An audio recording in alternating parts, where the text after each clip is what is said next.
போய் ஆராய்ச்சி மணியை இழுத்து அடிக்கிறது. இதை கேட்ட மனுநீதி சோழன் வந்து நீதி வழங்குகிறார். இதுதான் காட்சி. இந்த மனுநீதி சோழன் வரலாற்றை சேக்கிழார் பெருமான் மிகச்சிறப்பாக அழகாக சொல்லியிருப்பார். இந்த காட்சியிலே மூன்றி போகிறார் வள்ளல் பெருந்தகை, நம்முடைய வள்ளலார்.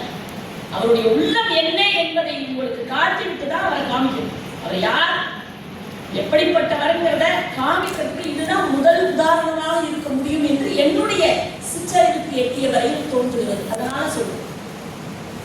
வள்ளலார் என்ன செய்கிறார், தன்னுடைய மகன் இந்த பசுவானது ஆராய்ச்சி மணி அடிக்கிறதே, இந்த தவற்றை செய்தவன் யார் என்று அந்த மனுநீதி சோழன் யோசிக்கிறார். அப்படி யோசிக்கிற போது அமைச்சர்கள் எல்லாம் வந்து சொல்கிறார்கள், தன்னுடைய மகன் பேரிலே செல்கிற போதுதான் அந்த கன்றுக்குட்டியானது நடுவிலே வந்து குறுக்கிலே வந்து விழுந்தது. அப்படியானால் அதற்கு தீர்வு என்ன? உடனே மனுநீதி சொல்கிறான். என்ன சொல்கிறான், என் மகனையும் தேர்காலில் விட்டு தேரை ஏற்ற வேண்டும். எல்லாரும் துடிச்சு போறாங்க. இது என்ன நீதி? ஒரு பசுவினுடைய உயிருக்கு, ஒரு கன்றுக்குட்டியினுடைய உயிருக்காக மகனுடைய உயிரையே தேரை இடுவதா?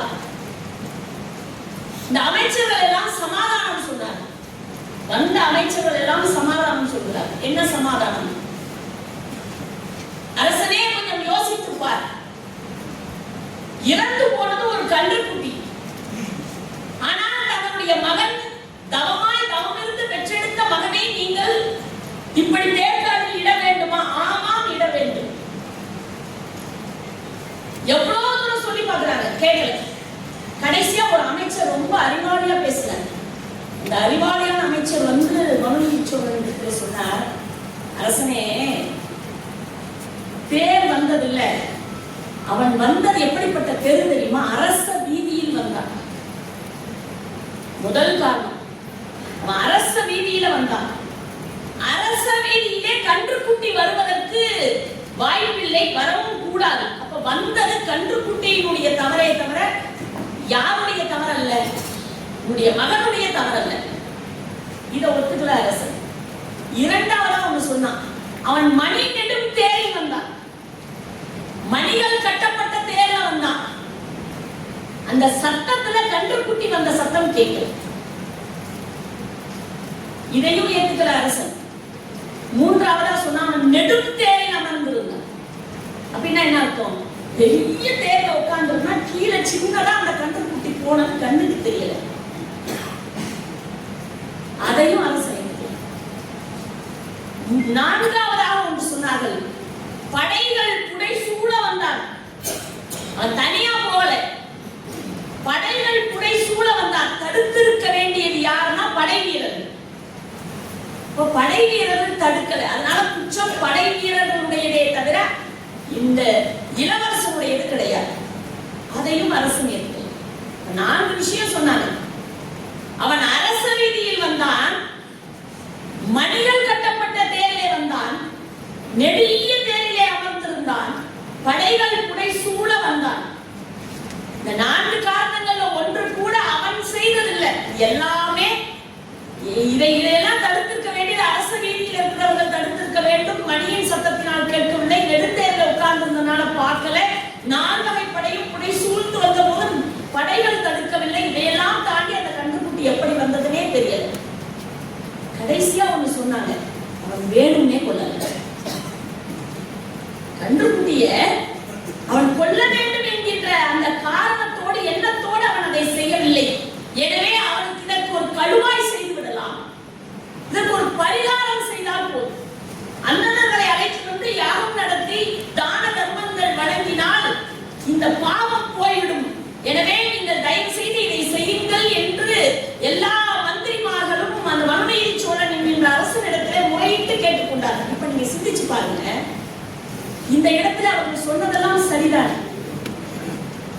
அதற்கும் மீறி எப்படி இந்த அரசன் தன் மகனை தேர்கால் விட்டு கொள்ளுவதற்கு தயாரானான் சொல்லுங்க. வேற ஒண்ணுமே இல்லை.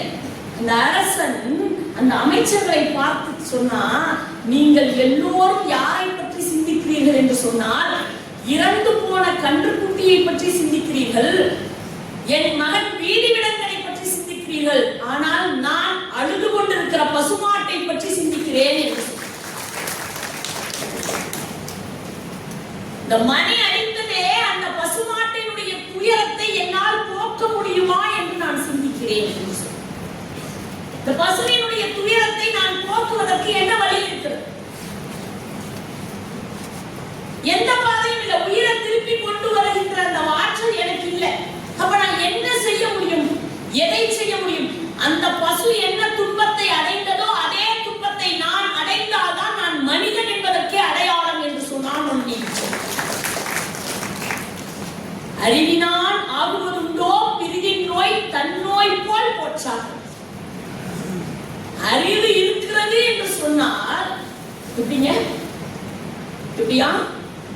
அறிவு இருக்குதுன்னு சொன்னா நான் மனிதன் என்று சொன்னால் இன்னொருவருக்கு வருகின்ற துன்பத்தை என் துன்பமாக நான் பார்க்கவில்லை என்று சொன்னால் மனிதன் என்கின்ற அடையாளமே இல்லை என்று சொன்னார். மனிதன் என்கின்ற அடையாளமே இல்லை. இது வள்ளலாருடைய மனதிலே போய் உட்கார்ந்து அவருடைய ஜீவகாருண்யத்திற்கு, ஒரு ஜீவனை நேசிப்பதற்கு நாம யாரை நேசிப்போம்? மனிதர்களையே நேசிப்பதை நாம் நிறுத்திவிட்டோம். மனிதர்களையே நேசிப்பதை நிறுத்திவிட்டோம். அன்றைக்கெல்லாம் வீடுகள் தள்ளி தள்ளி இருந்தன, மனிதர்கள் நெருக்கமாக இருந்தார்கள், ஒற்றுமையாக இருந்தார்கள். இன்றைக்கு வீடுகள் நெருக்கமாக இருக்கிறது, மனிதர்கள் விலகி போய்விட்டார். மனிதன் விலகி போய்விட்டது. இந்த ஒற்றுமை உணர்வு இல்லையே, இந்த உயிரை நேசிக்கின்ற அந்த எண்ணம் இல்லையே. இதை நினைத்து பார்த்து வள்ளல் பெருந்தகை பாடினார். அந்த மகன் இறந்து விட்டான். இறந்து போன மகனை நினைத்து இவர் மனுமுறை கண்ட வாசகம் எழுதுகிறார். அதுல சொல்றார், பா எனக்கு ஏன் இந்த பாவம் வந்தது? இந்த பாவம் எனக்கு வருவதற்கு என்ன காரணம்? நீங்க உலகத்திலேயே ஒவ்வொருத்தரும் தனக்கு மகன் வேண்டும்னு வேண்டுறாங்க இல்லைங்களா? எதுக்கு இந்த பையன் வேணும்? பையன் எதுக்கு வேணும்?